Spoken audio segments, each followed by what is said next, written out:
In discussions with Battletech players about the vast additional content that can be added to Battletech games, one of the alternate rules that most frequently rises to the top is floating criticals.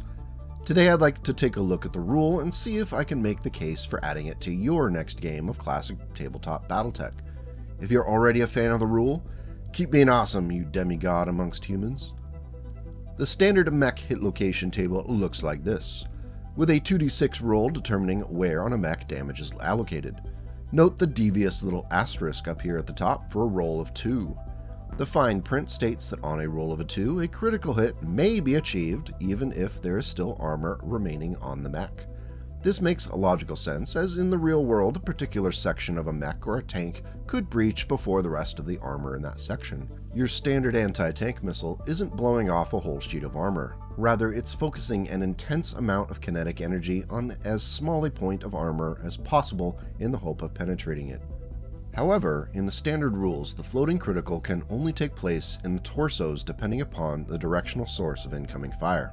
On our archer here, fire from the left side on a roll of 2 will generate an opportunity to roll for a critical hit on the left torso. From the right side, a critical hit roll chance on the right torso. A shot from the front creates an opportunity for a critical hit roll against the center torso. Easy, right? A savvy observer might point out that the only places this blow-through critical chance can occur in the standard system is in the torsos.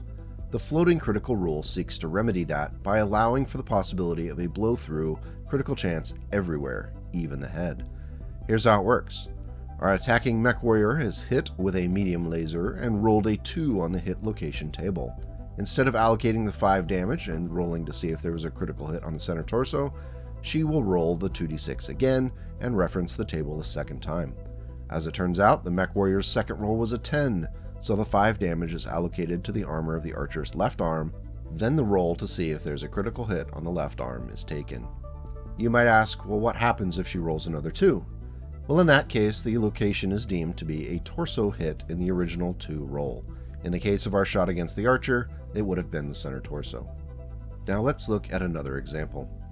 This Mad Dog's mech warrior successfully hits the Atlas with its large pulse laser from the right side.